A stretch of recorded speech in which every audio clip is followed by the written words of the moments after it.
up to speed, up to speed, up to put you live from the apocalypse. Who the fuck you fucking with? I'm a fucking earner. This is state of the game. I'm Dano. Coming in blistering hot, you know? Like one of those overconfident kid superheroes, you know? Who's about to fight the big villain but thinks he's all gonna wrap it up right off the bat. That's my energy right now. So and I'm right to be that confident because I'm joined, as I'm joined every week, by a brilliant person who used to rap under the name Rocky MT Oyster, K Diggy. Thank you for bringing your Rocky Mountain oysters here to this podcast, or whatever the situation. That's not is that a euphemism? Rocky Mountain. Okay. You don't know what Rocky Mountain oysters are? No. Ooh, I know I've heard it before. That's a Google search. You're gonna like that Google search. Oh, they definitely take a minute while I intro our guest to catch up on your rap name and what it means. So thank you. Our guest today, and when you book somebody and you're comfortable, you feel good, you know, because you know this is going to be a good hang. We talk to very important people sometimes who are, you never know how they're going to be. And we get through, but like, this is somebody we shared grub with. This is someone we divvied up the check with. This is someone who got us through the night in Brooklyn. So, and he just released a fantastic album that should be called Anxiety Medication. It's extra cheese, and we are overjoyed to have NAHreally here with us. Thank you for joining us. Thank you for having me. I'm excited to be here. And for the record, we did not split Rocky Mountain oysters. We had pizza. We had pizza. Although you know what? Given the chance, I would eat a Rocky Mountain oyster. I just would. I would. I would. That's cool. Yeah. I mean, you got to take chances in life. Kay, have you found it on the Google search? No, I can't stream, but I'll look it up after the show. I can only imagine. Should we tell him? Should we just tell him? You should just tell him. You should give him the breakdown. Bull testicles. Oh wow. Yeah. Yep. Yeah. I think my dad had it once at like he managed a dining hall at a college, so they'd go to food conferences and eat kind of wacky shit. And I think he had the chance and he took the chance. That's awesome. And you can't knock it until you try it, I guess. Yeah. They're out there.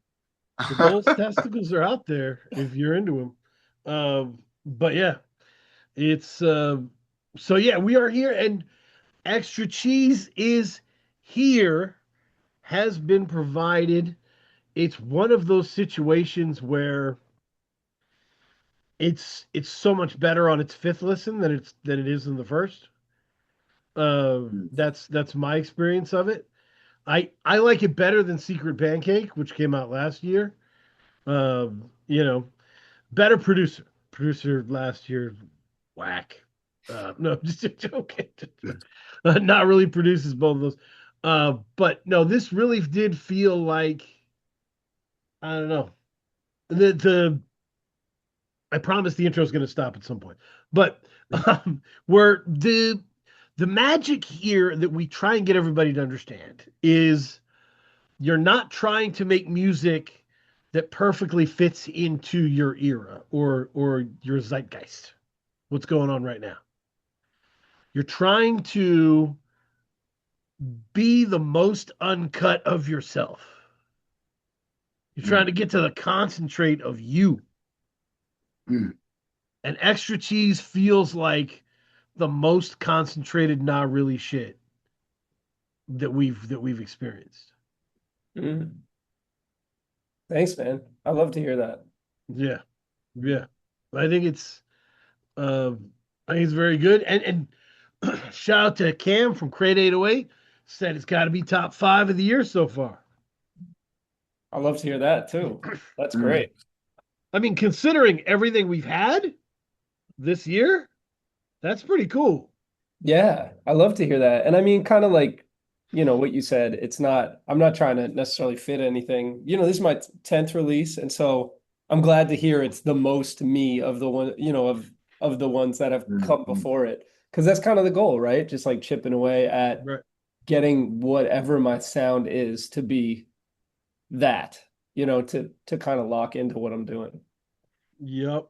Yep. Is there a song that guided this thing to like, okay, I feel like I understand what I'm doing? So extra cheese popped into my head long ago as sort of a thing, right? Mhm. In a song I have called Shout Out to Me from 2018, I got a line that says, if I were making a pizza, I'd add some extra cheese. If you were making a pizza, I'd share my recipe. And it's just a random line. And so that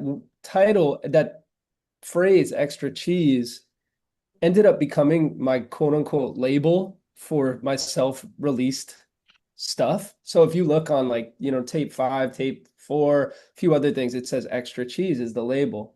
Not a real label or anything, just what I was calling it.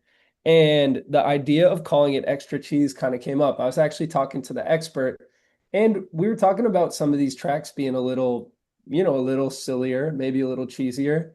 And there was one particular moment when I knew it had to be called extra cheese, was when I was at the crossroads of deciding if I wanted to have the sample play out on the You've Got a Friend type beat song, Yep. where it goes into a flute and like a nice little guitar. Mhm. And I said, I'm letting it rock.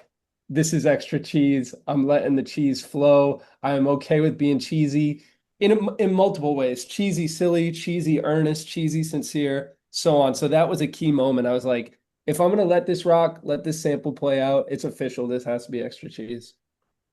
And that makes sense to me, okay? Mhm. Because like when you accept cheesy as like, you know what, if it that's we're gonna lean into that. Um, and you're not like doing it on purpose on some clown shit, but you're just giving voice to things that a lot of people don't want to say Hmm. about what's going on Mm. because nobody wants to look cheesy. So if you're okay with it, you end up kind of speaking truth to power in a way. And that's how I am. Like, it's just how I am. Yeah. I'm a little bit cheesy. It just is. It is what it is. Mm. Mm. Okay, what was your reaction? 11 songs? It's a nice tight hit. Yeah, I mean, it's one of those albums. I know we've talked about it before. It's I forgot who we were discussing with, but he was talking about like it was a slice of life. He described his Mm. project as like a slice of life Yep. project. And this is kind of what that reminded me of. Like it was like a slice of life project. Yeah. Where in terms of where you're just rapping about the things that you encounter on a day-to-day basis.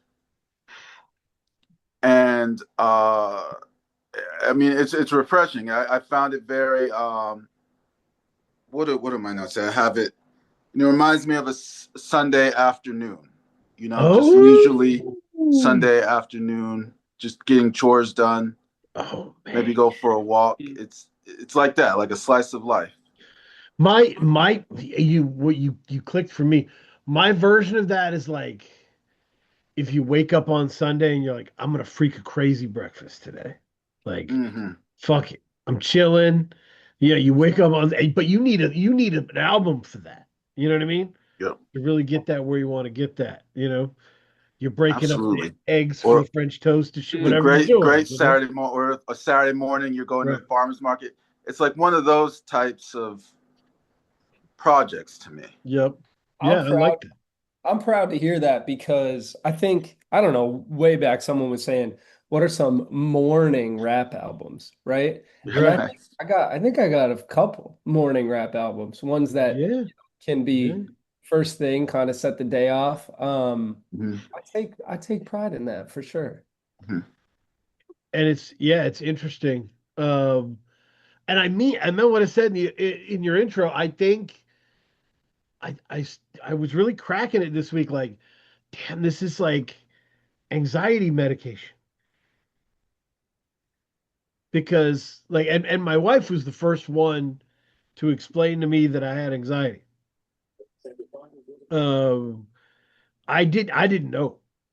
Mm, I thought I was free of any kind of neurotic issues. And she was like, "No, that's just your anxiety." Like, oh, what? And Mhm. it made sense. It's kind of the rampant need to kind of organize your life to feel like, well, once you've done that, like once you've done some organizing, the hit you get after it is mm. amazing. Oh yeah. Oh yeah. Once you've really Absolutely. dug in and reorganized something, you get to feel like you made the world better. I'm the And same way. that's I'm anxiety. Like that's what yeah, that is. yeah. I'm trying, but it's also unfortunately bottomless, right? Oh It's yeah. just because you can never, you can never Windex that window to perfect clarity for good. So it's just like you just kind of got to learn to live with it.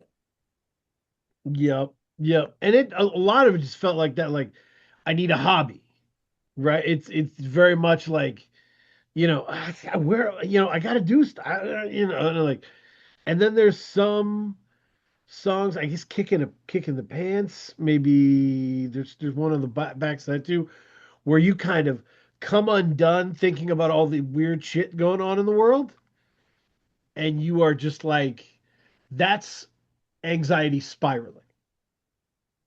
There's too much to organize. There's too much, you know. Yeah. And then there's times when the album slows down Mhm. and you're singing or appreciating, you know. Um, and I think maybe it's Find Our Way that where you're singing or appreciating, but Hmm. like it's and it calms down and it's like, okay, we're resetting. Because what I like about having anxiety is it's conducive to plan B, plan C, plan D Hmm. philosophy. So you don't end up like, full on giving up. It usually you trying to fall into the next, what can I do? Right. Mm. Um, and this album does that in a big way. Yeah, I feel like I'm coming in and out of it on this album, right? I mean, a lot of my writing is to just process what's going on with me. Uh, and I a lot of times my songs come to a resolution.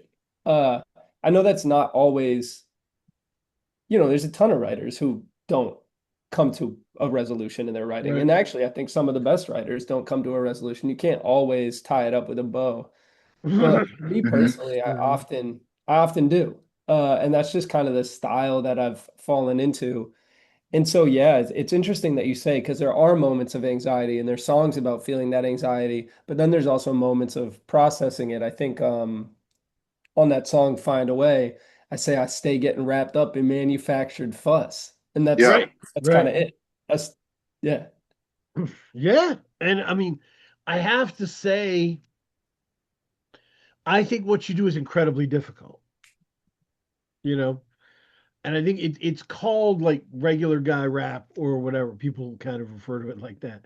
Hmm. But um, just from a pure, as a writer, the way I view what you do is incredibly difficult because we're always looking for stakes.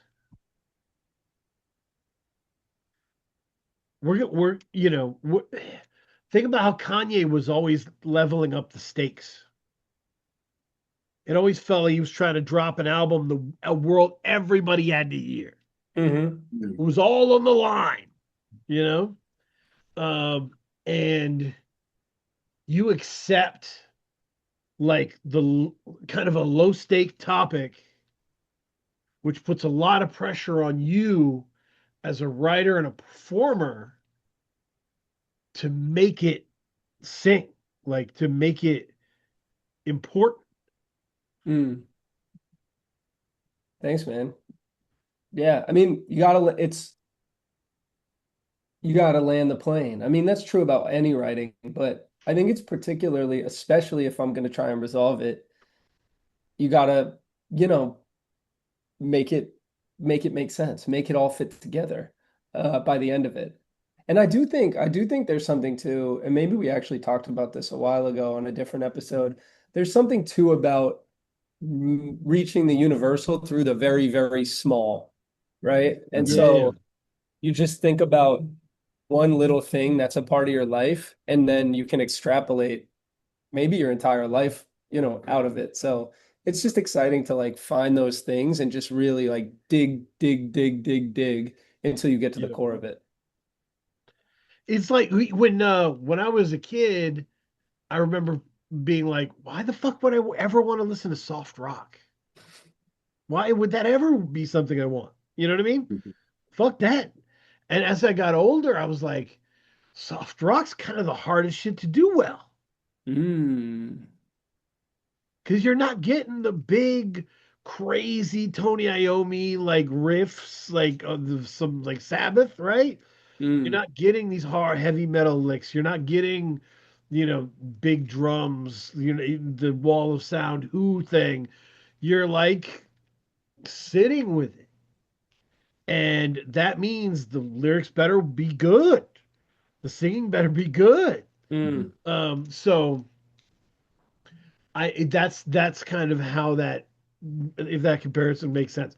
I wanted to make sure that wasn't insulting to No, not you. at all. Um, Yeah, it's like naked, right? It's yeah, it's naked, and I don't think, it's not soft rock that I necessarily listen to, but I listen to a lot of really calm music, and I think I end up making like pretty calm music. I mean, aside from some of the hip hop that I listen to, like that is the opposite of calm, but generally speaking, like, on a daily basis, I'm looking to calm down. I find life to be really chaotic. And right. so listening to like, a guitar singer-songwriter album might suit me more. And I do think like sometimes my music does like end up in that direction. Obviously, still very much a hip hop album every time, but it's kind of gentle. If I was Is gonna, that oh, go ahead. intentional, or is that subconsciously it just ends up like that? And it's what comes out, right? I think it's like I've tried to be subversive or like rap hard or whatever. And it's just not something that suits my voice, the way that I write, so many different things. And, I'm still always down to push myself. But in particular, when it's a self-produced album, like the production style plus the way that I rap usually ends up being just a little bit more on the kind of softer side, honestly. Yeah, and I think like I don't think you're trying to go for like a calming vibe or whatever.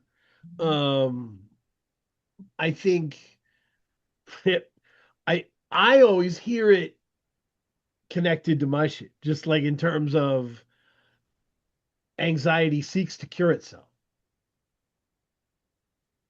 Yeah.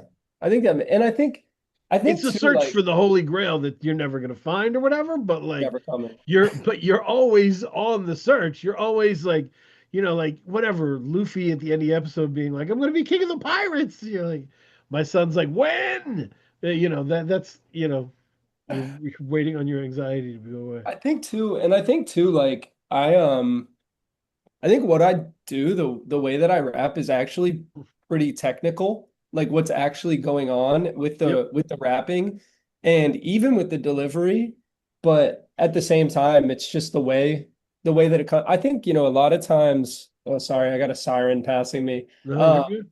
but a lot of times, I think Open Mike Eagle has like a line. He's like, I'm 20 years in and just found my vocal range or something like that. Yeah, I yeah, don't know yeah. what.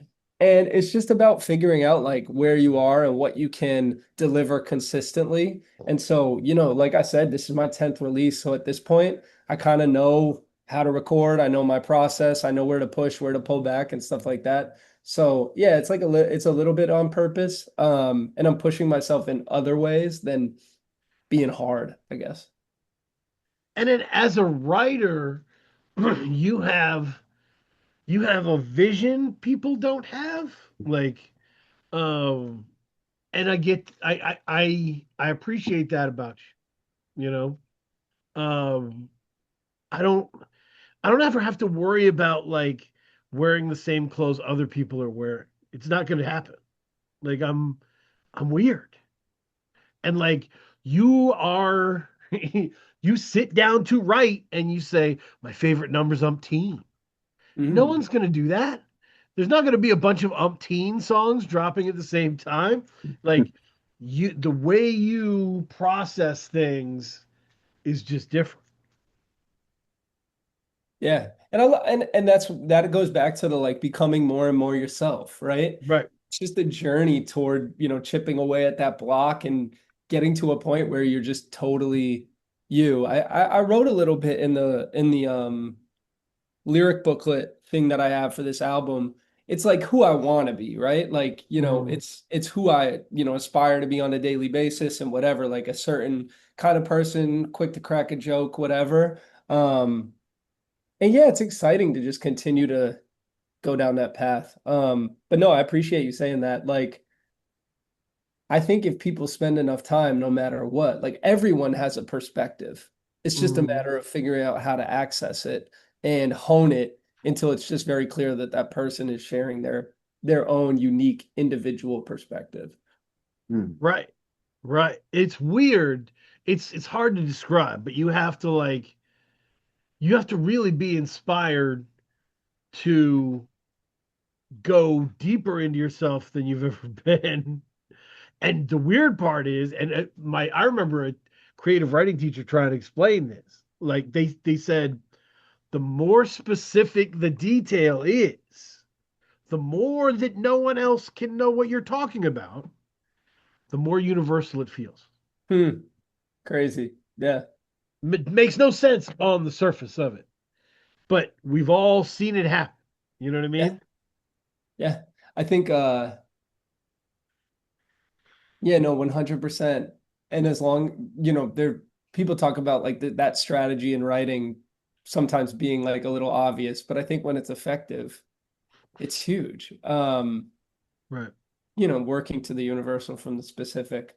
But I mean, another thing I think about when talking about this is like the vernacular of a genre Mhm. and people saying what is native to a particular genre, right? So, trying to write poetry and just, aping Emily Dickinson, Yeah, right? yeah, yeah. Or, so many rappers like there are so many examples of people just saying like what a rapper says, not what they say as a rapper. And it's important to fight against that impulse because it's like, yeah, sure, something can sound quote unquote good or appear good, but if it's just derivative, it's not really that Yeah, fun. you're gonna feel like the odd person at the party for a while, you know? Everyone's wearing polo and you're not. You are not. And like you're gonna feel weird. But like over time they're gonna be like, that motherfucker didn't even wear polo. Like, and it's gonna be interesting. It's like it's gonna stand out. So and you've gone through that process, like where um, you know, there's genuine, not really fans who love this lane. And to me, there's only one other person in the lane who understands what you're doing. Uh, Who's that? Jesse the Tree. Yes, my guy. I when you and Jesse link up, it's like we know what this is. Like we understand this. Um, and yeah, album's got to happen at some point. You know. I know it really does. It does. But it's fabulous, and uh, yeah, he's he's he's great. He was on Secret Pancake last year, I believe, um, Mhm. and you were on his Fade Away project. So yeah, it's that's a great. The only people like you guys are both great at the slow flow. You guys are all great at personal, touching, everyday stuff. You Yep. know, like I think, and you're both technical nuts who just love Mhm. the technicals. You know, the way.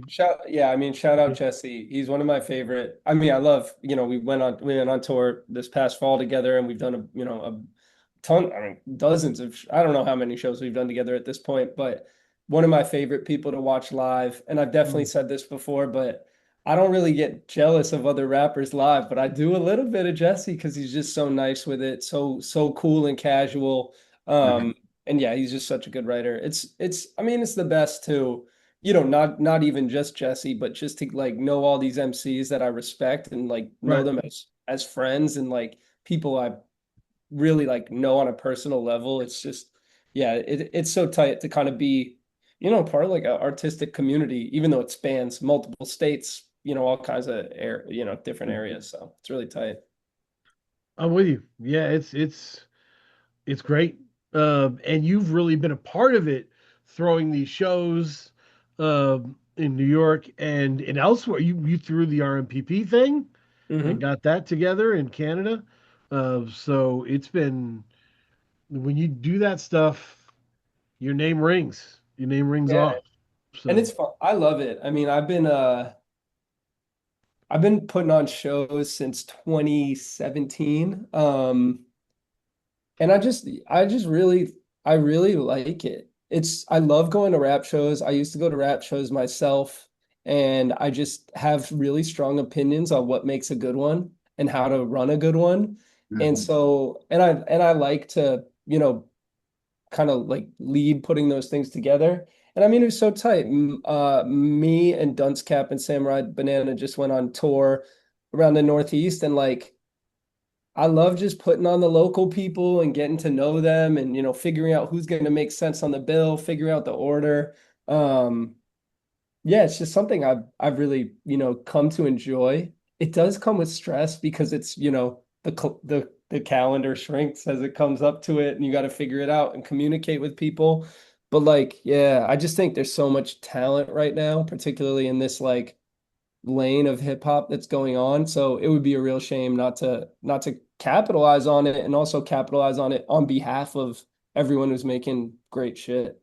and I have to thank you because I was very proud when we announced the Freemusicempire showcase in Brooklyn. The first wave of reactions was, "Holy shit, what a bill!"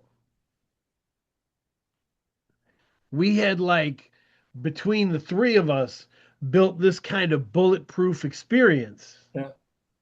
um, and people were just like, "Oh shit," you know, like you open with Fanon, and you're closing with Sketch, Nappy Nina, like this is crazy, and everybody else killers, um, yeah. It's so tight. I mean, I gotta shout out Dunce Cap too, I run another rap show with. Hmm. That comfortability though, because we had talked a few times, like on the show, whatever. Yep. That comfortability is so key when you're building out like a lineup because you have to Mhm. like you got to make it make sense. Like I am super anti. I've been on rap shows with 20 rappers Mhm. and I get Yeah. like 10 minutes and it drags and it's bloated and it's not fun. And so I think there's like a level of curation, but in order to do it right, you got to be comfortable with the person that you're curating the show with to make sure that like you can be honest and they can put forth an idea and you say, I don't think this person fits with that person. Um, and there's something super gratifying, like, we announced in another rap show lineup, a couple days ago. And there's something super gratifying when you feel that reaction, like, what the fuck? Like, this is a crazy lineup. And, we were feeling this way. We're like, yeah, we know it is, but it's cool to have that validated immediately. immediately. Right. I mean, well, it's almost like the way it was for us, I feel like, is like if we were all fans of one team and we were all kind of arguing about who we should draft, and I throw out a name, and then you're like, that guy's knees are not gonna make it, you know, and Yeah. and we're like, okay, well, but what about this, like, and we would just kind of work through the possibles, and uh, we got a heck of a lineup, I think, and but yeah, you're right, the communication is key, uh, and understanding what you wanted to do. I was really proud that we had in the middle of the bill, Shamar and Sun Mundi and Sasko at that incredible moment for them where they were really breaking out. And I was just really excited about it. I love those. I love those guys. I see them at shows a lot, and I've gotten to know them pretty well. And I just love to see, what they've been doing. And it's always so cool when people kind of form a little collective and they're pushing forward and rooting for each other and making all that make sense. So yeah, that was so tight. Yeah, I dude. mean, shout out Sasko. I mean, Sasko's just he's on Incredible. another level. You got to see this dude play drums. Shout out to Sasko playing drums. It's something Sasko's else. Sasko's nasty. Hmm. That's awesome. So yeah, everybody should buy extra cheese, $3 pistol, merch up, get the lyric book. Um, we are here though also to do the 2010 Canon Dates episode. For those who don't know what the Canon Dates episode is, we are nominating to our canon, like of great important albums for the year. So three can go in the canon. That means the three of us, each of us are going to bring three. We each will present our three, talk through our three, and then once everyone's presented, we can kind of, as a group, decide, uh, where the cuts are made, who moves to the next round, to be incorporated, and we get to talk about the themes that involve in that. I've got at least one crazy rant locked in, um, Okay. so we'll enjoy that, um, and yeah, so that's the primary rules. We've done 2019. I think we've done 2014. I think that was AJ Suede. Incredible episode. Mm. And we've had a lot of fun with this. And since I was comfortable, we've kicked it already. I'm like, all right, I gotta push it then. We gotta do some weird shit. We gotta have fun. So, and I've told All you, for it. so people my age tend to say the best time in rap, 1992. You know what I mean? It's the 1992, 1994, 1995. I didn't know what the fuck I was talking about in 1992. You know what I mean? I wasn't, I was 12. I was an idiot, you know? So while the rap was great, I was not, my processing wasn't good. Yeah. So there's a whole generation of young people where 2010 to 2014 or 2009 to 2014 is a very special time because Mm. that's when they were growing up, right? And for me, that's when I was really starting to engage with processing and analyzing this music, writing Mm. about it, figuring it out. So In real that's time, like in with contemporary music. Is that what you mean? yes. So like I was a writer helping to run a poetry group in Portland, and I was performing on stage. I had written books and plays, and I was like, one of my big heroes growing up was Orwell. So and Hunter Thompson, and I wanted to be a journalist. I was school paper, so I was like, you know what? I can get in, start writing about music, and do it in a less convoluted way than these people are doing now. And I'm not racist, so that'll be nice and help. And so I was like, okay, I'll do it, and it was so Mike. there's certain artists that mean something to me, right? Like when I did my review of Covert Coup, I grew as a writer. So I always have warm remembrances of that project, right? Like, so this was my period. So 2009 to 2000, 14 is probably my second favorite era of rap releases. I I somewhat feel similarly. I what's interesting about that exact period ish for me is this was my end of high school, freshman year of college was like 2009 to 2010, right? And I had been listening to golden era hip hop all of high school because I was catching up, right? Like I think I had, I listened to Kanye and 50 Cent in 2003, 2004, right? And then I went back and I spent the mid-aughts all listening to 90s hip hop. Yep. And what this era is what brought me into listening to contemporary hip hop. Like at the time, and like hip hop one surface level below mainstream, what was being offered by like mainstream. So I definitely have a major soft spot for this. And it was also kind of like, I know that Piff was streaming and, Spotify existed, but these were on my iPod. These albums were on my iPod, 100%, my iPod video. And that means something to me. Yeah, I'm with you. What is your thoughts on 2010? What are your recollections of 2010, Kay? Well, I mean that whole time, music wise, blurs together because it was just in terms of, I just felt like our perception of music and album releases was a little bit different than it is now.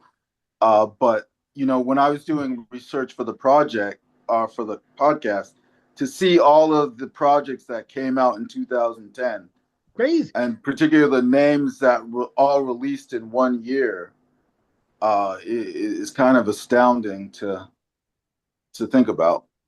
Yeah, you'd be like, oh my God, that came out in 2010. And then Yeah. you'd start listening, you'd be like, this may be the best thing they've ever done. It just kept happening. It was nuts. So I was finding albums like up until 6 p.m. today. I was like, oh my God, I can't believe I missed that one, right? Yeah. Also funny, hard to search best albums of 2010 because it gives you the 2010s. I was able to figure it out, of course. Well, it was hard for me because, and I've gone on this rant before, mixtape history is gone. It's tough. There is no mixtape history. Nobody remembers it. It never happened. So like if you look up the best albums of 2010, you're gonna get a pretty generic, like, pitchfork thing. And by the way, Pitchfork, you have to think of Pitchfork like Saturday Night Live. Different casts, different eras, right? Yeah. So what I'm about to say about Pitchfork is very mean. Okay. But it's not about current Pitchfork.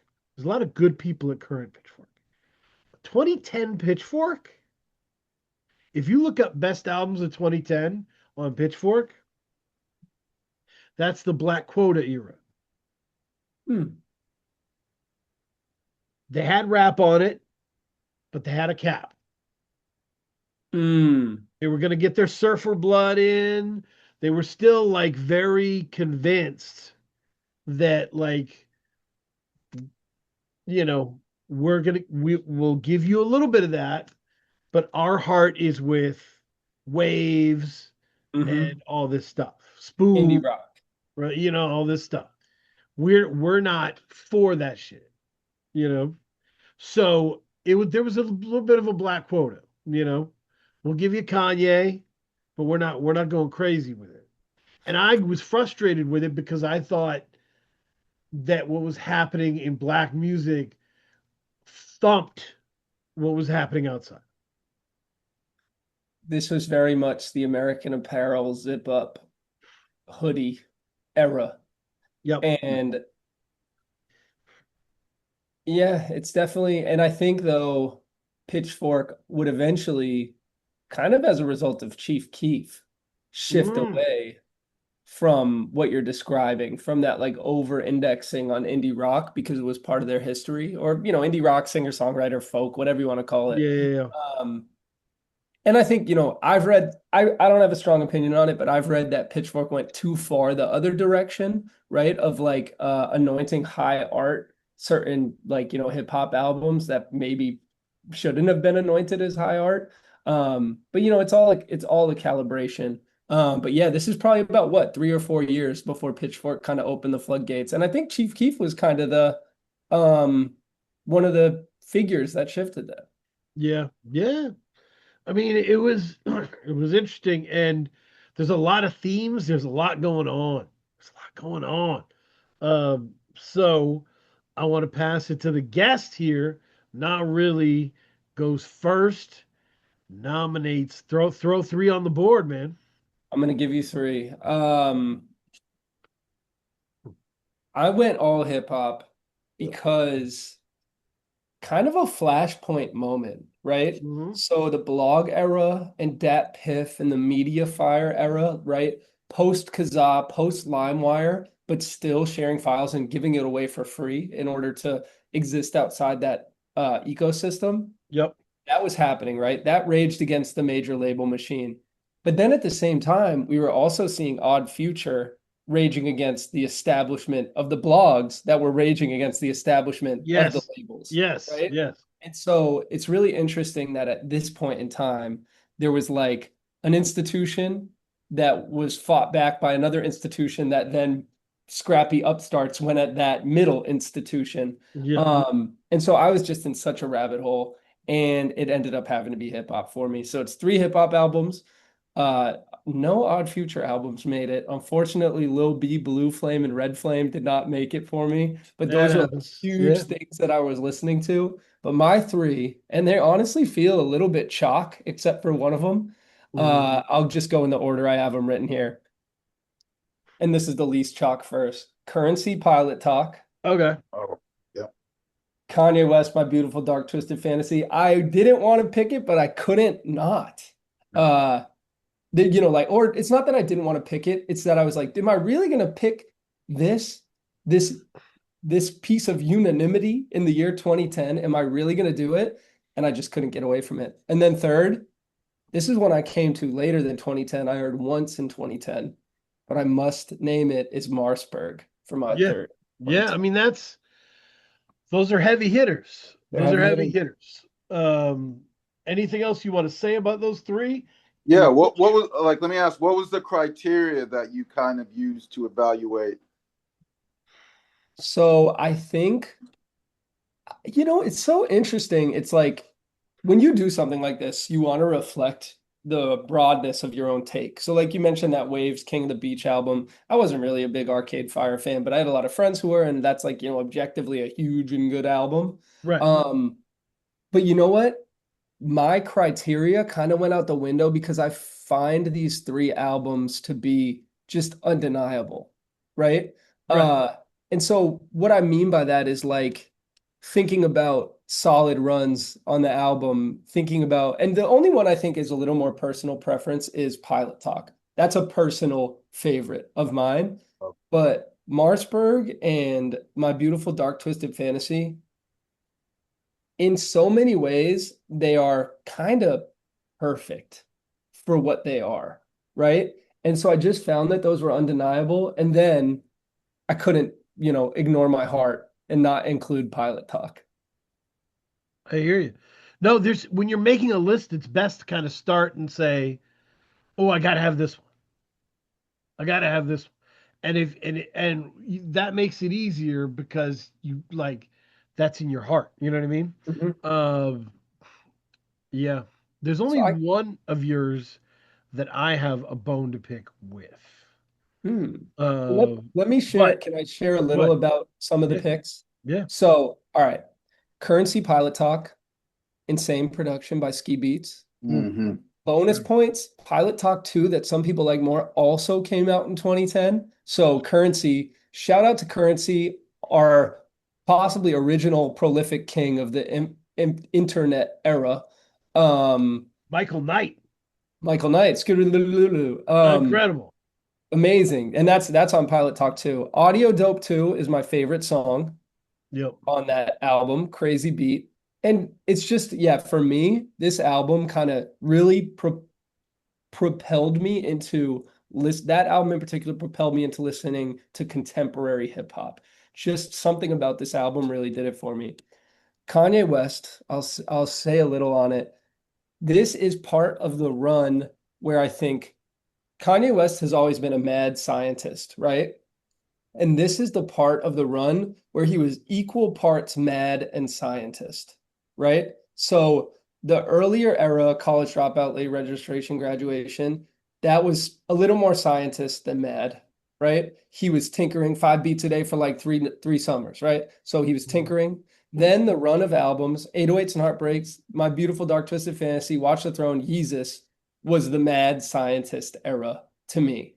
And then The Life of Pablo, as soon as I heard the bleached asshole line, I just felt the type of way. I was like, I literally remember I was listening on these headphones, laying on my couch in 2016 when that album came out, and when that line hit, I was like, man, okay, this is kind of a different ball game. And then I think that's where, mad, for lack of a better word, kind of took over a little bit more from the scientist. And so just going back and listening to it, there are just so many tracks on this album that I just find to be like, the production is insane. It's so rooted in traditional hip hop in a way that in a way that was pretty interesting in 2010. Two appearances by Wu-Tang members, I think, maybe one, maybe three. And just like, songs like Devil in a New Dress, that song is just incredible. I mean, the long little instrumental break, Rick Ross comes in and kills it. 2010 was a very Rick Ross-ass time. And Yep. so I couldn't deny this album. And then last but not least, Marsburg. I remember when it came out, I listened to it once. I don't think my ear was, tuned to that, but the utter influence that album has had is just, particularly with like underground rap, with the Griselda, all of that stuff. The production on it is insane. Two Insane. features, Ka and Sean P. That's it. Sean P on the Snow remix. Remix, yeah. And I just like, and just to name a run on here, Raw Deal into We Do It, into Snow, into Riding Around, into Panic is like, Yeah. and I can add 2 or 3 on either side. It's truly a no skips album. Just so good. And it really has become one of my most listened to albums, like period, even though I did not listen to it much at the time it came out. So that's my 3. Yeah, I mean, it's Mark Berg. I remember when it came out, and New York had been floundering. There'd been a lot of bad stuff out of New York. And I remember hearing and going, okay, this is it. You cracked it. Like, you took the kind of warm sample based boom bap that we love, and you mutated it and twisted it and mucked it up, and now it's scary. It's different. And the beats are banging. If you think of Yeah. Reloaded was kind of getting a little closer to, what we think of. I hate the drumless discourse, but like, a little more understated on Reloaded, even though there are some beats that bang. But man, I mean, like that Raw Deal beat, the Panic beat, Yeah. those are banging beats. Yeah. And he delivers. Yeah, I'm that is, and there's a reasonable doubt hunger about Mark Berg. It's make or break. You can feel it, and like that makes it stand out. Pilot Talk is such a beautiful love letter to being an independent artist. It's so beautiful, and it holds the fuck up. It's such a great listen today. Mm-hmm. My bone to pick, and I'm going to put the bone out now because I know K Diggy's got a Dark Twisted Fantasy undershirt on right now. He's a huge Kanye guy. Yeah, that one was definitely on my list, but I've got backups. I'll give you my bone to pick. See how this makes sense. There's only one bone I have to pick with it, and honestly, it's the same bone I have to pick with To Pimp a Butterfly. Okay. Yeah, it just said I have a bone to pick with To Pimp a Butterfly. So The problem with both of those albums is so many people made those songs Mm. that only one person gets credit. It's the opposite of Marsburg, basically. Only one person gets credit. So like it's Devil in a Blue Dress is like the best Rick Ross verse. It's like, unbelievable. Uh, All the Lights Ain't Shit Without Cuddy. Mm-hmm. It's either the first or second song that's like completely a Pusha T song. Obviously, Pusha T wrote it, and like so many people that was made by a village. You know what I Oh yeah, mean? in Hawaii, And all right? the credit goes to Kanye and went to Kanye and still goes to Kanye. Kanye made it himself. And like the To Pimp a Butterfly, that was Kendrick alone. You know, nobody who made Pimp a Butterfly with him gets to get any appreciation for it. And that bothers the shit out of me, dude. Mm. Bothers the shit out of me.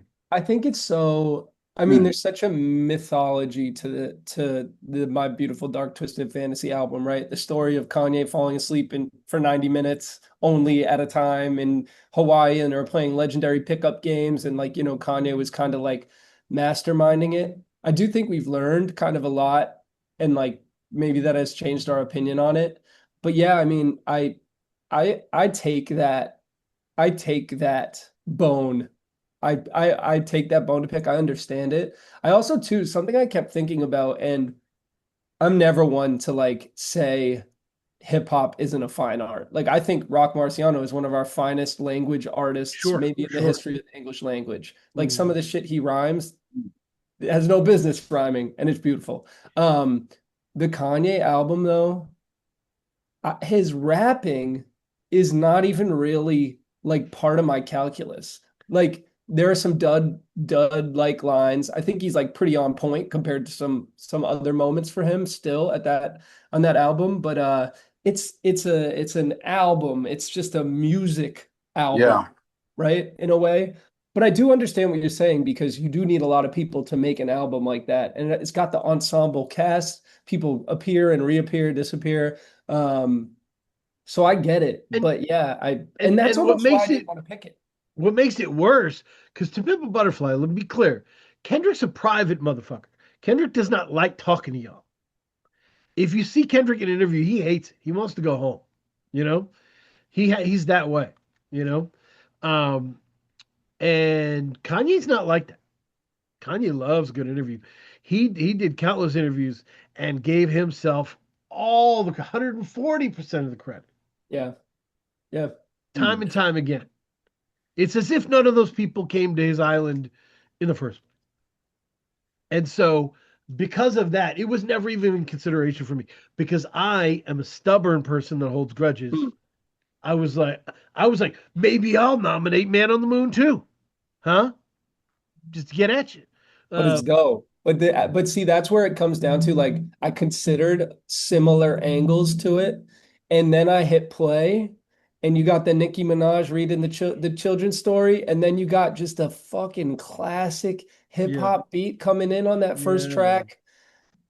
yeah. That Nicki It's verse was dope. incredible. God It's damn. dope. I mean, It's dope. it's interesting because I agree with you, but I think that's how almost all art works. Like, you think of Michelangelo in terms of, you know, classic art. He didn't paint everything that on the Sistine Chapel or carve everything. Walt Disney didn't draw every single cell of the cartoon. I think it's their vision that kind of tied everything together in a way. And you can't, like My Beautiful Dark Twisted Fantasy, like for all of the elements that are on it is very well organized. And I think that organization, comes from Kanye's vision. So Yeah. I agree with some of what you're saying, but I also I just think sometimes that's how like great art goes. Yeah, yeah. Well, and you can't. None of that makes the album a bad listen, right? Right. The album is a very good listen, but Maybe yeah, maybe the Y should have been capitalized. My beautiful dark twisted. right, right. That's my beautiful dark God. twisted. Yeah, it's rough. Um, but it ends with a Gil Scott Heron sample, so that's pretty cool. Yeah. So wait, so Kay, you go next. Yeah. Okay. So when I was looking for criteria, like my projects, I think, are the ones that I felt like had the most impact in the direction that modern music kind of went in. I love it. I think 2010 was a very pivotal year for music, and I think like a lot of projects released kind of changed the trajectory of like modern popular music. Yeah. So I mean, I had Kanye, but I'll let NAHreally take that one. Yeah. So ones I'm gonna go with are, I think I'll start with, this one is like a personal favorite of mine, was Cushion Orange Juice by Wiz Khalifa. Cushion Orange Juice. And I mean, that for me, I guess I add that because that's more of a nostalgic album for me, because that was, when I would go on long rides with my cousin, and he would put on like, hey, you got to listen to this album, and so he would put on Cushion Orange Juice. Yeah. And so that was my introduction to Wiz, was through these car drives. And I think for a lot of the kids of that generation, that's how they were introduced to a lot of these artists. And so that's one. And then I'm gonna go with Body Talk by Robin, the pop singer Robin, which I think for me, like, you look at Lord, you look at all the artists that come after her, Lord, your girl Charlie XCX. Yep. Even Taylor, like their like pop kind of evolved into that, like that darker, more grittier, more danceable space because of this album. And then like my last one, I was kind of the last one I was kind of unsettled on, but like I'm going with my gut, and I'm gonna go with Pink Friday by Nicki Minaj. Wow. Because I think, like I said, I think she really opened up a door for a lot of the female rappers and pop artists that came behind her with Pink Friday. So and that song, I think it's Moment in Time with Drake. yes, That's Yeah, really Moment the for Life, frozen yeah. picture of how people remember their relationship. You know what I mean? That's like, oh, remember Moment in Time? Remember Pink Friday? Like, that's the good. and then Super Bass was on the deluxe project, Yeah. and she has a song with Eminem on there too. Like that, she kind of redefined like what a female rapper was supposed to be. And then she opened the door for, like, I look at Cardi B, like she was the one that allowed them to define themselves in a way Yeah. that previous female rappers couldn't. And her debut album's better than Drake's debut album. Yeah. So it's not a bad pick. That's a good list. For me, and I was nostalgic about Cushion Orange Juice as well. When I listened to it, I felt like there wasn't enough there for me. Mm. There wasn't enough beyond the vibe. Mesmerized and Frank, these are great songs, but like the vibe is great, but I wasn't. It still feels like walking through smoke. Like there's nothing to hold on to, which is the difference between Pilot Talk and Cushion Orange Juice. Is like, for some reason, these people are very similar, very kind of chill, but Currency can ground you in an image. Like Currency can break all this shit down, like, and keep you glued in. So I was like, Pilot Talk kind of kicked Cushion Orange Juice off the board in my mind. Mm. The exact same thing happened to me, Dan. Yeah. Exact, because in 2010 I was smoking a lot of weed, right? That's what I was up to. Um, and I was listening to a lot of Wiz Khalifa and Currency. Right, right. That's what you did, right? That's what my friends were up to. That's what was going on. I was in college, I was whatever. And I went back and listened to Cushion Orange Juice because that popped into my, well, Pilot Talk popped into my mind immediately. I'm like, let me Sure. see what's going on with this. And it wasn't, yeah, I felt like there wasn't as much to chew on with it. I mean, I gotta say, Wiz Khalifa actually has turned out to be like one of my favorite celebrities, like just in general. Like I think he's Yep. just stayed on the straight and narrow, smokes his weed, does what he does, completely unproblematic, I hope. I don't know for sure.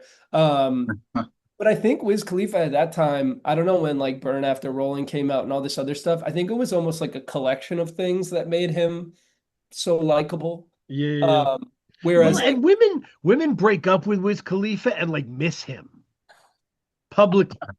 You know what I mean? Like yeah, that's some good other sign. shit. That's a That good does sign. not happen. Usually Yeah. rappers, women are breaking up with them and they're like, it's disgusting. He's a disgusting fuck. And they're like Wiz will always miss you. You're like, damn, that's Wiz is a fun guy and a hooker of the highest order. Like in terms of choruses, in Okay. terms of like, All right. oh my God. You gotta figure out ways. There's gotta be a better way to say that. It's Yeah. my lingo, buddy. It's my Yeah. lingo. No, But he's yeah, good. he's a Yeah, hooker. it's yeah, Cushion OJ, like I kept like looking, I'm like, is there some tracks missing on streaming? Like whatever. But no, I mean, it was a vibe. It was a vibe. Mhm. And like, I loved that shit. Like it was so great at that time.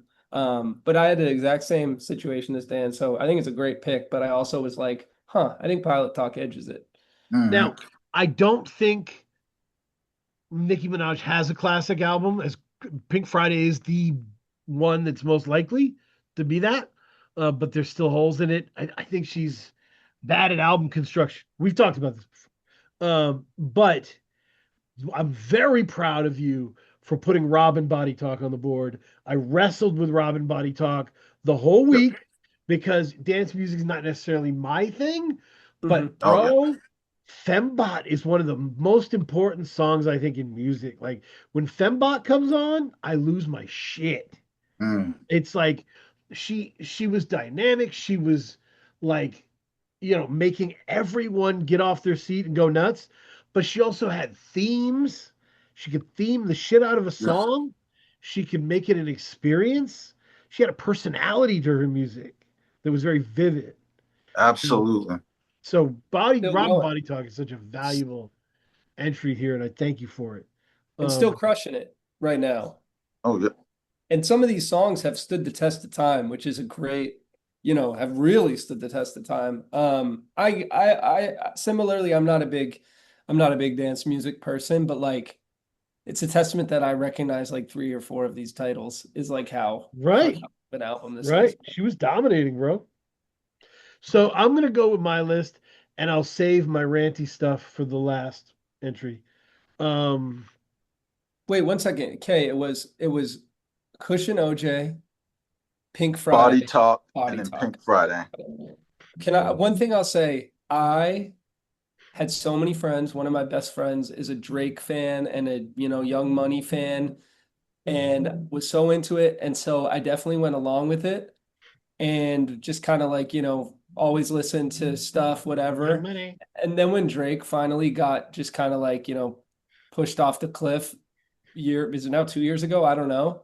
All the feelings rushing back of just like, I can't believe I fucking pretended I liked this shit ever. Right. Um, It's like watching season 6 of Entourage. You're like, oh my God, how much of my life did I fucking put into this? Like, like oh, I will say, Turtle? God damn it. I know Pink Friday is like this is not about Drake, but the Take Care album, I did dig. Like if I had to pick a Mhm. Drake Sure. album, like that was a Sure. good album. It was solid. But Yeah. then beyond that, I was kind of out. So like I think for me, it's like Nicki Minaj always just kind of had that like the Drake stench on her. I'm like a huge Lil Same. Wayne. I love Lil Wayne. How can you not love Lil Wayne? So I think, I gave some stuff there, but like, yeah, never been my cup of tea. But looking at the there's some bangers on here for sure, especially Yeah. songs that were like super popular. I I mean, was, yeah, go ahead. like I said, I don't think like Pink Friday and Cushion Orange, they're not necessarily like the best albums of that year to me, but I think they are the most influential Mm. in terms Yep. of the direction that music went in after that. Yeah, very happy to have your list. My list is nuts, and it's not something that I think you guys would guess or immediately, right? Okay. There were so many, and there's so many I wish I could put on here. There were so many trends going on, such cool shit going on. Um, I want to make a space for those once we get those, but let me put my three out. First, I'm going with um the Arcandroid, Janelle Monáe. Mm. When the Arcandroid came out, because she was on, I think maybe Tightrope was on the Sir Luscious Left Foot, uh, Fat, sorry, yeah, Big Boy album, and it was blowing up. People were like, who is that? And the Arcandroid was when that was discovered. I remember I remember like heavy metal friends of mine coming to me like, "This is fucking nuts, it's awesome." Mm. Or like there were it was smart enough to be loved by that kind of indie rock audience, the Pitchfork audience, but the singing was and the composition Mm. was like as good or better than any of the R&B that was happening, and she was rapping as well as anybody on the radio. I really felt like we had found a talent that was going to sustain us for the next whatever years. I really felt like she had everything. Uh, yeah. So the Arcandroid is my shit. Mm. Yeah. Look at these Alive. features. Talk about 2010, Big Boy and Of Montreal. Yeah, What a dude.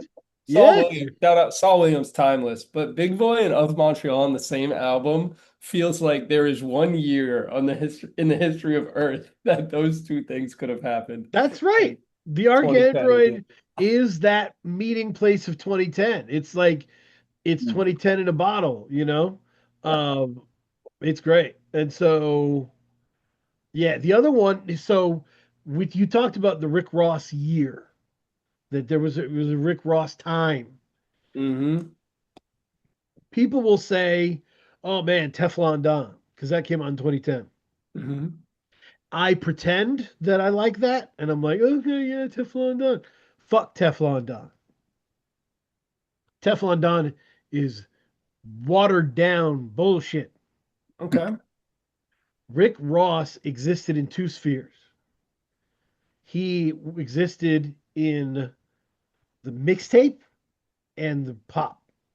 Teflon Don was the pop. It was him with the suit on, Aston Martin music, right? That's the spirit of that whole album to me, Yep. right? But BMF, that's mixtape Ross. Lex Luger. Got to shout out Lex Luger. That yes. So Mm. the he two mixtapes that came out 2010 for mixtape Rick Ross, and it was Ashes to Ashes and Albert Anastasia EP. I'm Mm. picking the Albert Anastasia EP. The bars that I opened this with, who the fuck you fucking talking to? I'm a fucking earner. That's how Rick Ross starts the song Fire Hazard on the mixtape. That's the only line. Who fucking says that? Mixtape Rick Ross was experimental as shit, dude. Mm. Fire Hazard is so much better than 90% of the shit on Teflon Don. He was having a ball. Wow, It, Cool G rap feature. Cool G rap, like Mass Pike Miles, and like Yeah. the other thing about Rick Ross. So yes, you have Knife Fight, Cool G rap, but you also have Neo. John Legend, and somehow those songs all hit perfectly like their Rick Ross song. He's still like, I don't know, man. So you ready for my Rick Ross rant? Okay, I'm ready. Go He has ahead. to be in 2010. He has to be in our 2010 because of this. Rick Ross is the love of Ditties That Got Away. Diddy loved Rick Ross like no one else. If I was here with Diddy, which I don't want to be, and I asked him what was the artist who got away, he would say Rick Ross. Mm. Do you remember the Mastermind album by Rick Ross, Kay? Yeah, I remember. I don't remember what songs were on it, but the cover was like the painting, right? Like Yep. that. So do you know who executive produced that? I know he was close. Was he Diddy at the time or? It was Diddy. Yeah. And try and look up albums that Diddy executive produced that he didn't put out on fucking Bad Boy. It's a Mm. short list. The reason why Diddy was head over heels for Rick Ross, and I will provide my evidence, but the reasoning is that Rick Ross understood the vision of second album Biggie. Hip hop heads loved first album Biggie. That was our Biggie. Mm-hmm. But Ross understood what Diddy was trying to do with second album Biggie, which is you still get the nasty, gritty shit. We're going to put that within the album, but you're also going to be opulent, Mm. luxurious. You're going to sell a fantasy. Yeah. Biggie on the boat with Hypnotize, that's the fantasy. Yeah. Biggie with the money swirling around, that's fantasy. Miami versus New York, right? And Biggie didn't want to sell fantasy. He was Yeah, 'cause never he's New comfortable. York. He was never comfortable with it. So you're right. So you very, very so, but Ross got it. He's like, Yeah. I get it. I get it. And So that's Miami to the core is selling that fantasy, you know? and Still. yeah, and so he was able to do gritty, disgusting in your face shit and do the opulent shit and mix it and make it work together. So he could go from Cool G Rap to Neo and it made sense in Mm. some weird way, right? And Diddy loved it. Diddy couldn't be like, oh, this is unbelievable. He gets it. Like, and but Ross loved Diddy because Diddy put out Biggie and he's enacting a Biggie vision. Diddy gives Mhm. him credibility. Also, if you're selling the luxury fantasy, the guy on the Forbes list is pretty good to have do your intro. So he nuzzles up to Diddy, gets that credibility, the Biggie credibility, the luxury stuff. He's at the white parties, but he doesn't want to sign to Diddy because he knows what happens when you sign to Diddy. Smart man. So he didn't sign to Diddy. He stuck with his own Maybach music, but he kind of kept Diddy on a string. And so the evidence that this was happening, the first time I registered in the moment that this was weird, there was a press conference regarding a Ross album, and Diddy spoke. And when he went up to the podium, Kay, he said that the Maybach music lady gets his dick hard. I guess that was supposed to be an affirmation of how good the music is. Um, but I remember looking at that and going, that's not this relationship. There's something strange about this relationship. Zilla Rocca, who owns $3 Pistol, is not going to get on the podium and say that extra cheese does that for him. That's not going to happen. Even if it did, he wouldn't say it. He wouldn't No. say it. He would keep that to himself, which makes sense. So, yeah, but it was so the Diddy, Rick Ross, Will They, Won't They of 2010 is very present and it's very strange. And he's on Teflon Don too, right? He's got a Oh, yeah. verse. Oh, yeah. He's everywhere. I don't, it'd be tough to find. And by the way, he raps about Diddy on this stuff. He said, you know, and we're Diddy, yada, yada, yada. And he's like, he references Diddy. It's weird. But yeah, I think that's the tactical reason that it was happening on both sides. Like Diddy was like, this is perfect. This is a handcrafted artist for me, you know. And Ross was like, nah, I saw what you did to G-Dep, dude. I'm good, you know. Yeah, and it makes sense. Later on, Diddy starts going crazy on Birdman for what he did to Wayne, right? Ross was always aware of the parasitic nature of these labels, and so he was nuzzling up to Diddy, but not all that much. But anyway, this is wild. He's I didn't really realize that he was on Slip and Slide. Yep. All the way up, and which is local, right? That's a Miami right. That's label. Trick Daddy. Yeah, I'm sure it was Trick Daddy shit. A subsidiary of a subsidiary by the time, Ross was putting stuff out. But that's tight. I mean, looking at 2009 or 2008 to 2014, everything was on Slip and Slide. It was like Maybach, Slip and Slide, Def Jam, right? And then Slip and Slide fell off in 2015, but that's tight. I never realized that. Yeah, dude. Stuck with his people, I guess. Stuck with his people, man. But yeah, it was so Teflon Don has BMF, it has MC Hammer, but it also has Fire Hazard.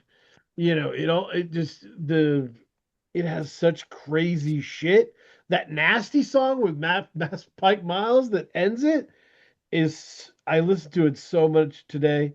Just funny as shit. Such a fun, weird song with a crazy sample. Yeah. So that's Yo Gotti's on that. You got Yo Gotti and Ross are great together. Anyway, what a pick. That's quite a pick. So which one? So I've done Janelle Monáe, Rick Ross. Got to give you one more. And since you guys have put a lot of good stuff on the board, I'm gonna go with, because I figure so in my mind, you talk about Cushion Orange Juice, Pilot Talk. This is the third option in that bucket. Crit was here. It is. Crit was here is the counter argument to Kay's point that, hey, look, through the history of art, people get used. All the classics are made by people being used. Crit made all this himself. He produced it himself. He rapped it himself. He sung the hooks himself. And he came from Mississippi. He didn't rent out an entire island and force the music industry to go there. He just fucking made brilliant music and put Mississippi on the map further. And by the way, production legacy on Crit Was Here, that's interesting, is at the time it came out, the UGK style of production did not have a bunch of people waving the flag for it. And when you hear country shit, when you hear See Me on Top, that's UGK shit. That's UGK shit. But he also flipped it. Like I remember hearing Hometown Hero for the first time and being like, holy fuck, that's Adele. He sampled Adele from like Chasing Pavements and made it into this fucking banger. Like, Crit's amazing. And Crit Was Here sounds unbelievable even today. That's a good choice. It's a great. Those are my three. I think I was too immature to because I listened to Crit Was Here, And my reaction was like, wow, this sounds so good. And I listened to this album a ton, right? Like Mhm. it was in rotation. Like, and you're totally right that like Cushion Orange Juice, Pilot Talk, and like Crit was here. I mean, they were all on it, like Yep. on, Yep. each other's albums. Which is also very tight. I really love that. But man, the production quality, the song like No Wheaties could come out And, 2026 and be a banger. and Like listen, so it's no so good. Wheaties. No Wheaties to me. So, by the way, this is another thing. If we pick Crit was here or we pick Pilot Talk, I think is a win for Crit and Currency either way, right? Because No Mhm. Wheaties to me has the best Currency feature I've ever heard. There's a part of that feature I've never forgotten, Kay. He says, uh, John Taylor, every bit as good as Jerry Rice, every bit as nice as Jerry Rice, still got to pour Gatorade on the coach, still got the rings. So it was him saying, y'all are thinking like I'm not like this dude in the spotlight, but I'm pouring the fucking Gatorade on the coach. I'm fitting my ring same fucking Mhm. way. Real. And that became Currency redefining success, like for himself and for his fans. So if you're a fan of me, you don't have to defend my sales numbers. Just know Mm. that I'm John Tim. Mm. That's what I love about Currency Yep. Yep. is like Absolutely. he was signed to Cash Money, right? He was Yep. coming out of New Orleans, he was signed to Cash Money. And look, Pilot Talk was actually pre his like truly independent label. It was released on Dame Dash's imprint of Def Jam. And so, but it was like probably a semi-independent deal type of thing. But yeah, the perspective, Currency's perspective really opened my eyes to like what's possible, right? Like Yep. Yep. Yep. I just loved how honest it was. At this time, when I say Currency brought me into the listening to more contemporary modern hip hop, I wasn't hugely familiar with kind of like the spirit of like Bay Area selling music out the trunk, right? Like of course I knew. I listened to Too Short, like, knew a little Yeah. bit.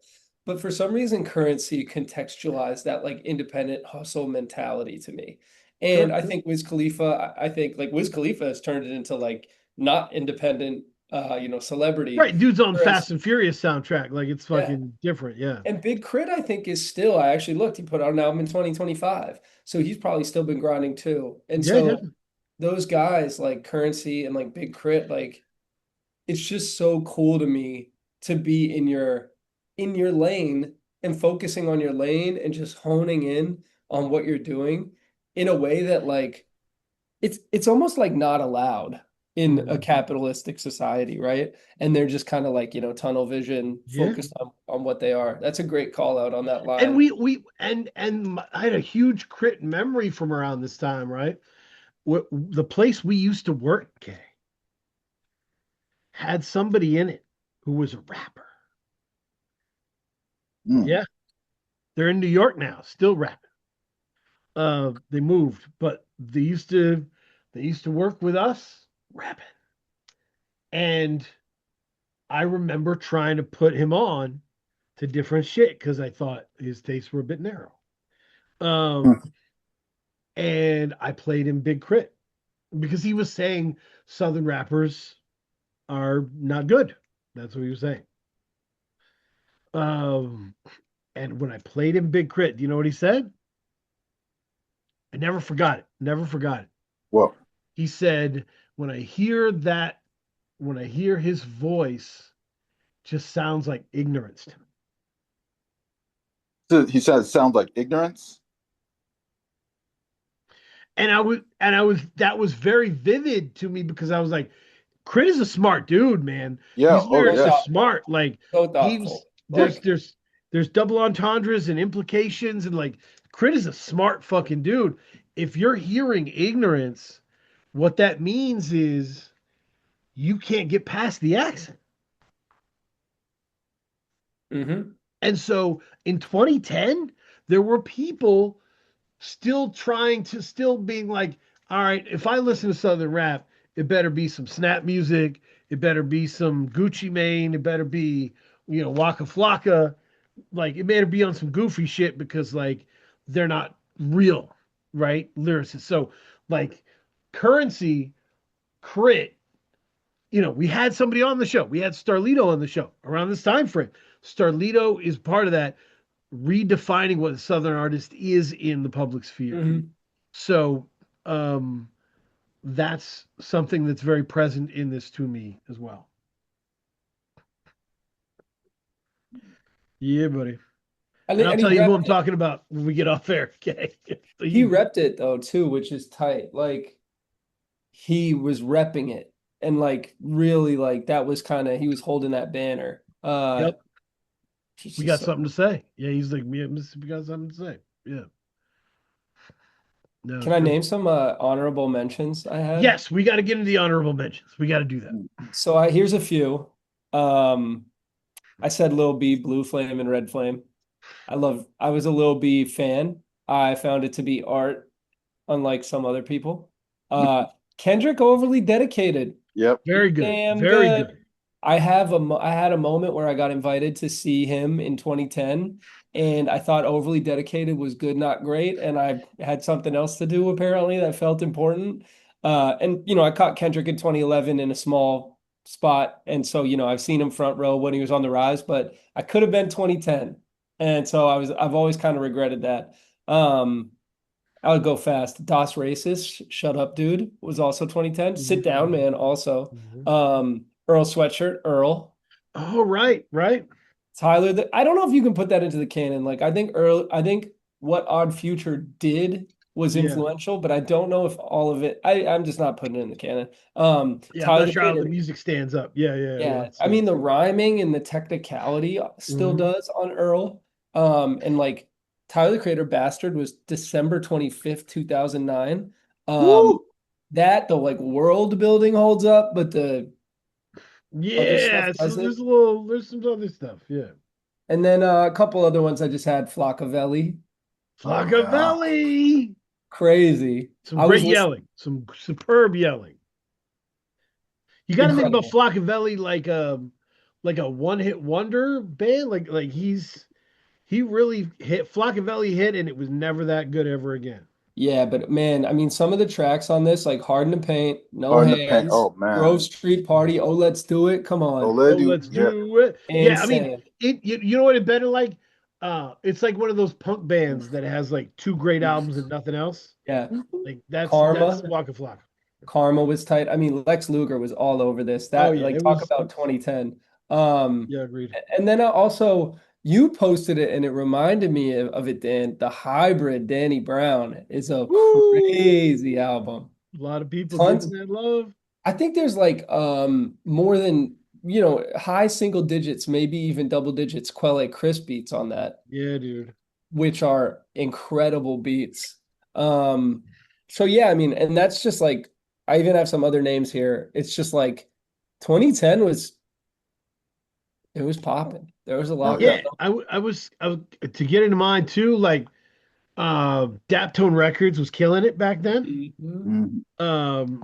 And I think they, Sharon Jones and the Dap Kings, were released like I think I learned the hard way, which is so beautiful and warm and it's just an amazing thing.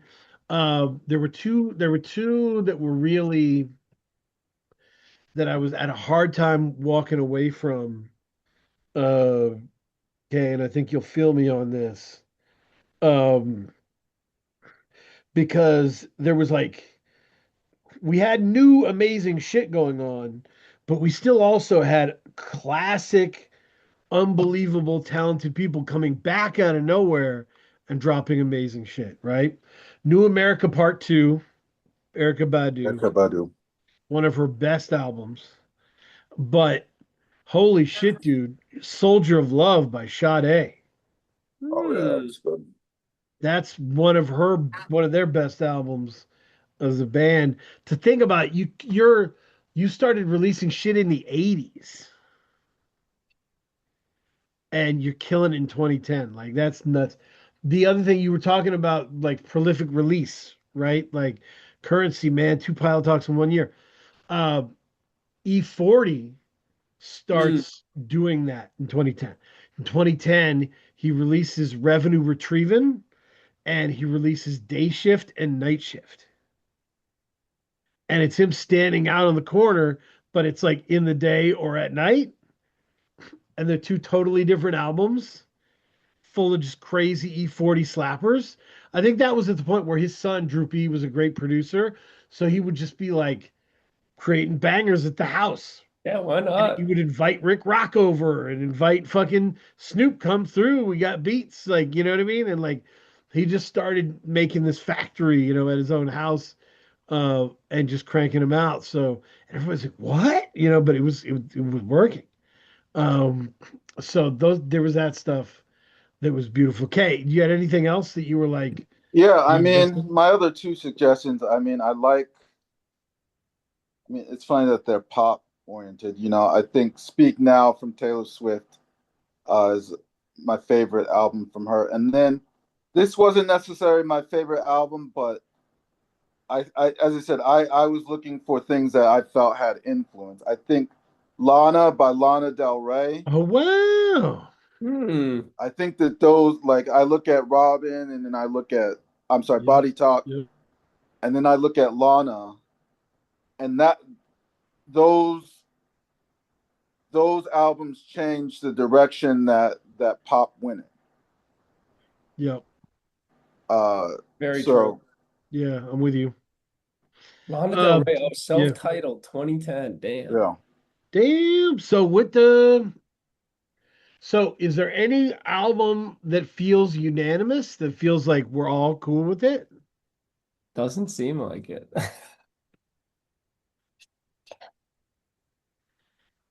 I mean, I don't I feel know. like we'd all be comfortable with Pilot Talk being in. yes, I I would, think so. 100%. Yeah, I think so too. So I think we may hold the spot for Pilot Talk. Because put an easy win on the board before Yeah. we start haggling here. Love it. Um, God, I really love the Body Talk pick. I really love that from Kay. So I'm seconding that. I'm not opposed, although not a I'm an appreciator but not a fan or a Yeah. ball knower. I'm not a Robin ball knower, but I think in the name of diversity of genre, I Yep. think throwing a dance album into the canon would make sense. Otherwise, we'll just be in a cloud of smoke, right? We gotta Yeah, we yeah, gotta I'm move a with you. little bit. So I'm with you. I'm I with you. actually think, and just like some of those tracks like have stood the test of time in like such a Totally. way, I would not be opposed. So I mean, look, that one sounds pretty good to me. Yeah. Putting Currency next to Pilot Talk next to Body Talk, that's That's fun. just just we're That's talking. fun. That's a lot of fun for me. Um, but yeah, so that's good. Is there anything else? What should the third be? I could make an argument. Well, I think Kay and I would make an argument for My Beautiful Dark Twisted Fantasy for sure. Yeah. I would say we do have I think there's a decent argument for Marsburg because I think you're right. it yes, Currency is an indie rap legend, but he descended from the major label ecosystem. And you could argue that Rock Marciano also did as a member of Flip Mode, right? And so was familiar and was like close and adjacent. But it's almost like, Currency was up here in the major label system and then kind of like descended down kind of slowly until he landed in his own zone. Whereas Rock Marciano, I think, was sort of like on the outs Yeah. and came back and kicked down the door with this album, and like the degree to which I find that this album holds up is like bananas. So Yeah. I feel like I would actually argue for, oh, I know it's so hard to say over My Beautiful Dark Twisted Fantasy. It's not hard for me. It's not hard for you. Not hard for me. But I mean, I'll, I think it depends on the criteria that you're using. Now, sure. Like I think My Beautiful Dark Twisted Fantasy was the best album of the year.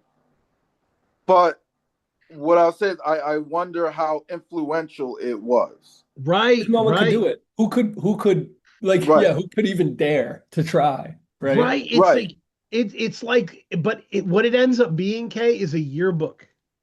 It's a yearbook of 2010, right? Because you're like, oh, there's Rihanna. Oh, there's like, it's a Mm. 2010 yearbook in a way. And it was number one that year Right. in many, many places. Whether you agree with those or not, it right. not only it not only was appreciated then, I think it's still like appreciated now. And like depending who you ask, that might have been the beginning of the end or like the uh last one for people. Solo album because I a lot will of say, people I will uh, say, a few years after Fantasy came out, critics started the counter narrative of it being not re-listenable. hmm, They they started the our counter argument of like, there's so much going on, it's not re-listenable. 808s and Heartbreaks is better and more concise.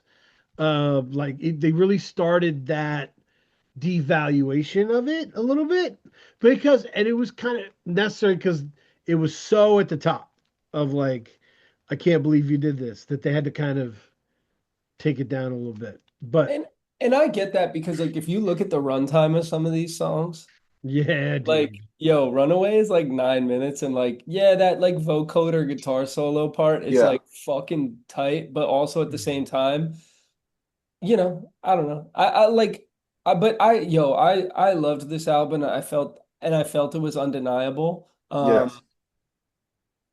It like I said, it is a masterpiece to me.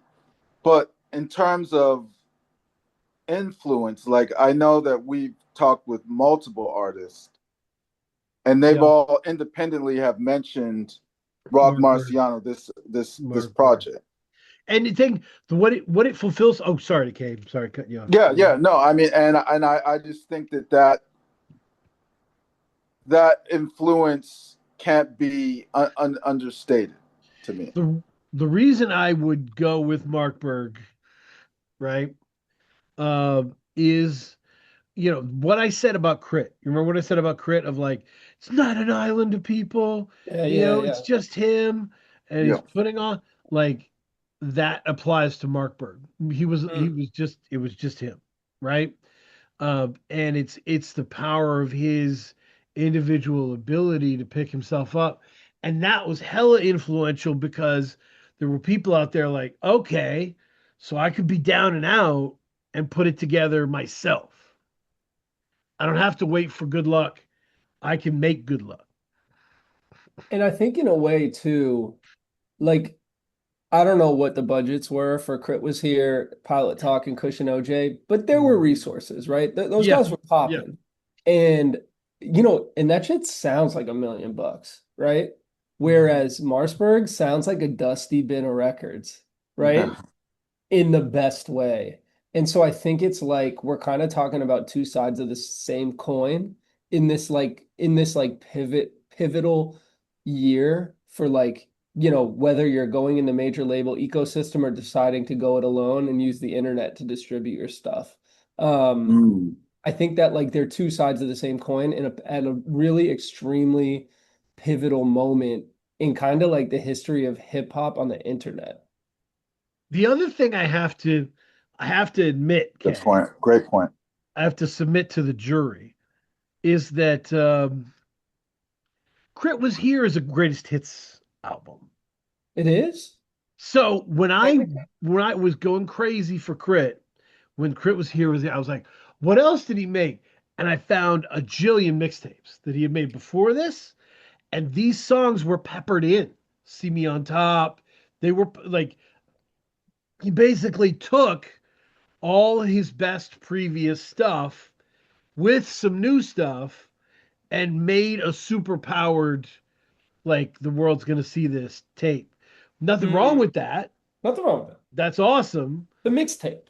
but that's not what Mark Berg is. Yeah. I could, that's a good, you know, if we need to split a hair, that's a great way to split a hair. And I split my own hair, Kay. Like I've got values, Mhm. you know.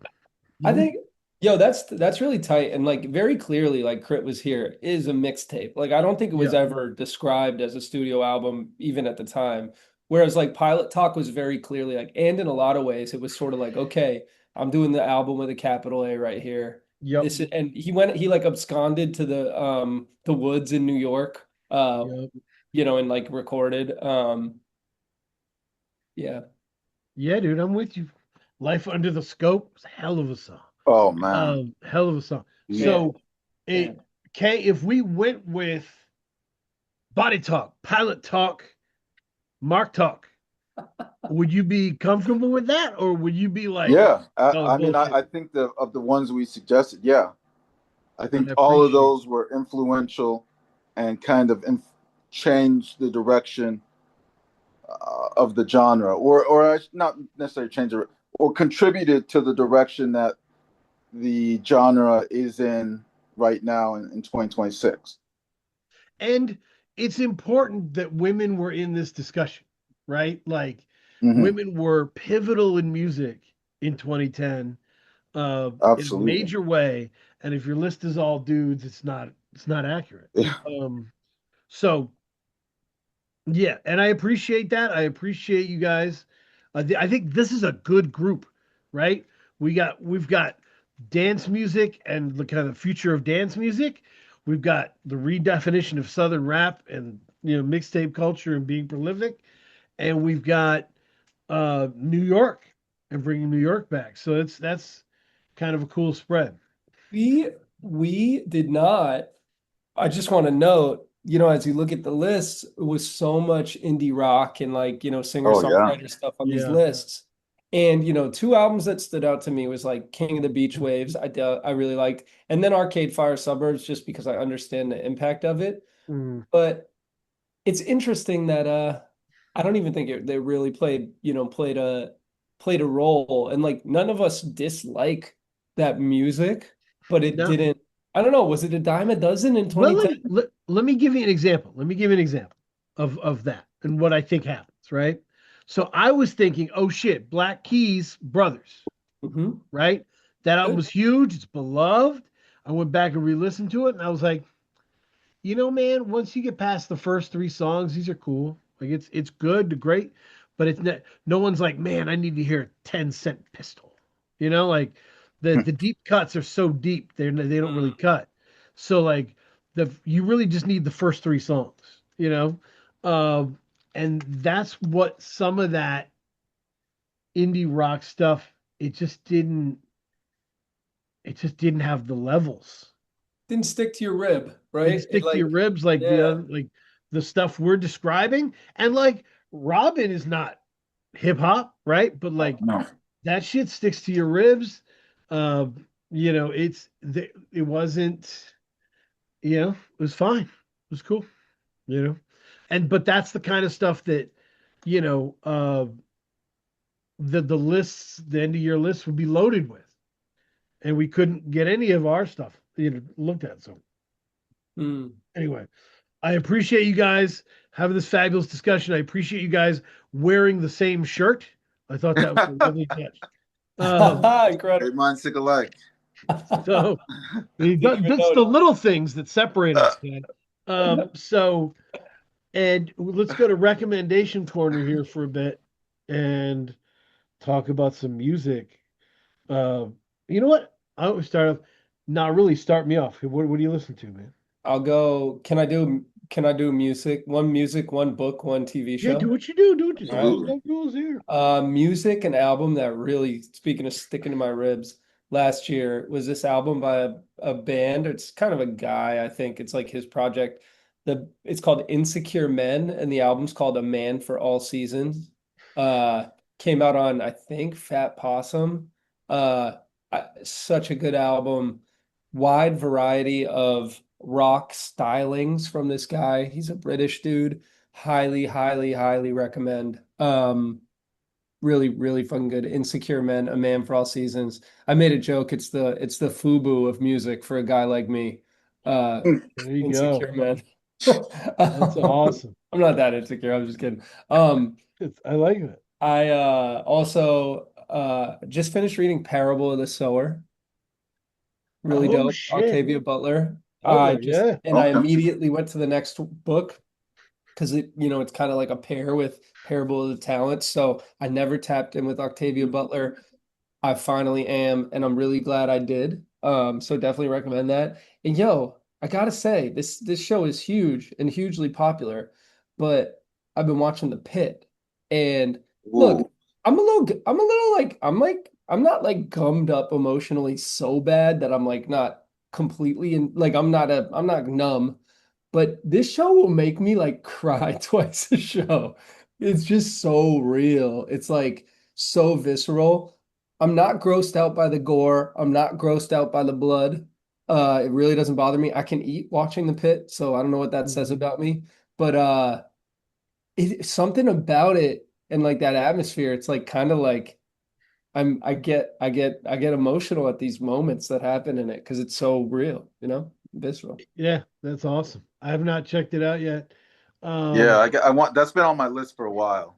I recommend it. I was hesitant. My wife did not want to watch it. mhm. I think she would have been fine. Like it's gross for sure. And it seems make it seem really real. But yeah, it's good. I mean the hype is justified. I'll leave it at that. Reading Octavia Butler was really impactful to me. It was not too long ago I was doing that, and I was like, I'm just always really impressed with writers that are that emotionally intelligent. Like, it's not necessarily she's a great writer, Mm. but she's not like dazzling you. It's not and one, right? Oh, Um, it's just that she cares about all these characters and all these moments and how they're all thinking and feeling and reacting. And so you're like, it was stuff that's written in the 80s that has the sensitivity of something that would come out today. big time. And that's unbelievable. That's just I think that's really beautiful. I actually even find her I really like her writing style. It's like almost Yeah. like excessively simple, right? Like I find it to be I mean, it's a page turner because it's well done, but also just the writing style itself, for some reason, it's just like extremely digestible to me. So I'm a fan and I might have a little phase here. I mean, I Yeah. already jumped in right It's into not the second book, so she doesn't write like she's concerned about impressing you yes. in that Yeah. way. I think that's really important. Um, yeah, man. No, we I've been listening to a lot of stuff. Some of it not out yet. Let me shout out to them. Crayola Circles, Fat Mm, Boy Sharif, child actor. They are booked for the show. let's go. And that album's nuts. Okay, Can't wait to hear it. I'm that's gonna excited burn your now. nose hairs. Good. Oh man. I Oh, won't cut them. I won't shave them, so they're available. Mhm. Uh, The other one I would go with uh shout out to Cozy. We were talking about Knack, SD Knack, Hmm. and who we'd want to see Knack with production wise. Pointed me to a great project that they did, Al Divino and SD Knack, back in like 2018 called Akira on Acid. Mm. And that shit is nuts. Shout out That was like Massachusetts, baby. it was when they were just freewheeling, doing whatever the fuck, and it was just marvelous to check out. Of the third, a 2010 one recommended. I put this up. Hey, we're doing 2010 albums. What should we? What is your favorite? O.J. Simpson, Guilty Simpson, and Madlib, Mm.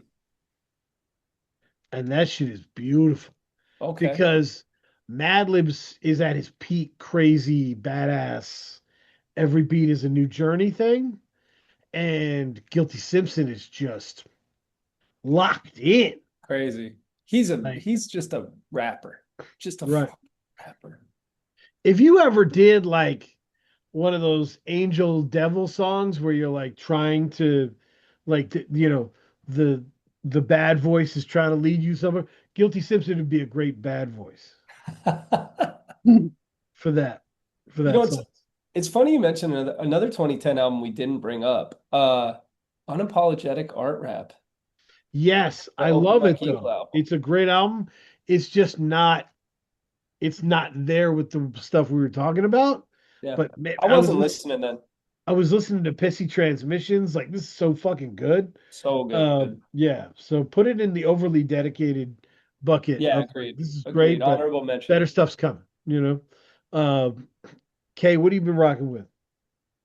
No new music, but I did watch a movie. It's called Perfect Blue. I think it's a Japanese animated film. Yes, anime. Yep. Yep. So I watched that and I was like just blown away. Yeah, dude. Uh, I mean, one of the best animated films I've ever seen. Considered a classic. Yeah, Considered a classic. By anime folks. Yeah. Shout out to anime folks. absolutely. But yeah, it's good out there. You know, uh, kiss the people you love on the forehead and listen to some Lightning Hopkins, man. What?